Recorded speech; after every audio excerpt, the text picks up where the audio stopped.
Welcome. I'm here at the Future of Crypto Conference 2022 with Kurt Wuckert Jr., the CEO of Gorilla Pool. Kurt, thanks for being with us. How are you? Happy to be here. Pleasure to have you guys here. Kick us off a little bit. Talk about what Gorilla Pool is and what your relationship is with Bitcoin Association. So Gorilla Pool is a world record holding Bitcoin mining pool. A lot of people don't understand that Bitcoin is capable of doing all kinds of extra computation. People have moved to doing these sorts of things on Ethereum and Solana, Polygon. They want to work on those things. Everybody ignored the fact that Bitcoin is itself a very powerful computation tool. In fact, it's more powerful than those other networks, but nobody ever dug into it. And so I said, you know what, if nobody else is going to do it, I'm going to try. So we started Gorilla Pool. We hired a really good research and development team, a bunch of people from the cloud computing industry and a bunch of old school Bitcoin futurist types. And we decided to just start testing theories out. And we've done a lot of crazy things. So we've mined individual transactions that are 350 megabytes. We've mined blocks that have millions of transactions in them. Things that computer scientists would tell you Bitcoin cannot do. Sure. And we've done them. So that's the point of Gorilla Pool. Our relationship with Bitcoin Association is actually a lot. It's personal and we're colleagues. I'm not actually a Bitcoin Association member, but we work closely with them on things like standards, best practices. They also work as sort of a governance structure over various parts of the protocol and some other things. Sure. But basically, they're a brain trust, a repository of people that are experienced in things like law and business and really trying to professionalize the industry forward, as opposed to that doesn't work, but nobody actually tested it and that kind of thing. So, but the Bitcoin Association people are they're allies, but they're great. They're good people. Awesome. Yeah. Okay, so now that we understand that relationship, Bitcoin mining specifically, how can ordinary people get into it, and why is it a positive thing for the industry moving forward? Why should we be doing more of it as we move ahead here? So, first of all, mining itself is kind of a dying industry in some ways. So, Bitcoin is subsidized by itself. So you get a certain amount of coins every time you find a block, but that subsidy diminishes every 4 years. It cuts in half. So at some point, the network requires us to move toward transaction processing for fees as its business model. And that inflection point between those two models is happening at some point in the next few years.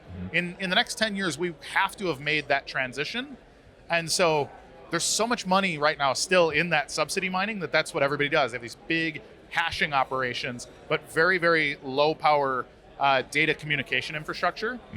We're working on the data communication infrastructure stuff. This is our research and development. We have a small hashing, and by small, it's still a couple $1 million worth of ASIC equipment. Sure. and infra. But the node stuff is really what's going to matter. If the data on the ledger doesn't matter in 10 years, frankly, none of it probably mattered. And that's something that I don't want to be part of the group of people that said, oh shoot, we should have been working on this 5 years ago. So that's the direction we're going. Makes sense. Now, topic of the day, of course, topic of the events, the future of crypto, right? When you look at the events with FTX and everything else that's happened in the crypto industry the last couple of months, what's your take on where we stand right now? More importantly, what do we have to do in the next couple of quarters, the next few years to get back to normal and grow this industry? I think industry-wide, there's this notion that this stuff has never existed before, and therefore it's difficult to regulate. The stuff that FTX did is plainly crime. There is laws and regulations that were crystal clear, broken, but everybody's confused about how to deal with it. Now, if Sam ran a bank that did the exact same things that FTX did, he would have been arrested within 24 hours of what went down. But everybody acts like there's this confusing new thing happening, but existing law needs to deal with this in the way that they would. And I actually think that's probably what they're going to realize once they take a really good look at it. But it's a big kick in the shorts. The blockchain industry is going to be reeling from this move. I actually still think there's some spillover pain that is still to come.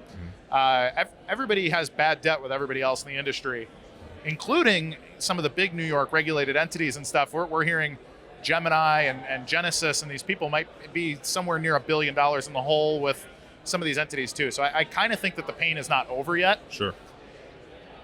But I think that that's a good thing. I think we need a washout of these people that got in early, they got rich by accident, they aren't really experts in anything, and they've just ridden off the hype, and they've done really well for themselves. And congrats, but so many of them took that wealth and they've done nothing with it but get greedy, get mean, become crooks, Sure. and that thing just needs to go away. Yep. And I think if we don't start doing very real business in blockchain, again, then it was a bad idea. And I Right. really, really don't want to have invested 10 plus years of my life in something now that just goes away because everybody involved was a crook. so I'm hopeful for the washout, and really that it allows the good people that are doing good work to finally rise above the influencers and the hype people, and that's my real hope. Absolutely. Okay, so to build on that then, for Gorilla Pool specifically, the next couple of quarters in 2023, what are the biggest plans for you guys? What do you hope to achieve in the year ahead? So we're doing a bunch of things.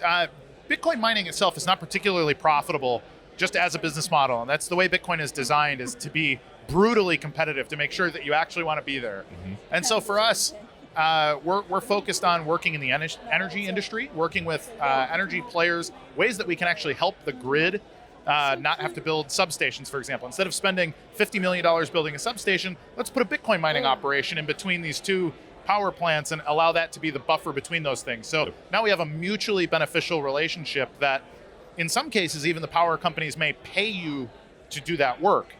Then there's all kinds of other tangential stuff. Gorilla Pool does a lot of consulting on sort of the forward-looking stuff in the industry that I don't think anybody really is thinking about very hard. Yeah. But all of a sudden, it's going to hit that we needed to be working on these things. So for us, it's a lot of education, it's a lot of consulting, and it's also building out the data management and the data propagation infrastructure. So for us, we're literally building data centers. We're doing a lot of R&D on how to get more data into and out of the blockchain so that Sure. more people can use it without friction, and then more people can reuse the data that is on that ledger. And I don't think anybody else is really doing this work right now. And we're trying to lead the way. In 2 or 3 years, we want to be the entity that everybody says, oh, shoot, that's what we should have been working on. Absolutely. So that's my goal. That's exciting. Kurt, a lot going on. Thank you so much for joining us at the Future of Crypto. Kurt Wuckert from Gorilla Pool, thank you so much. Thank you.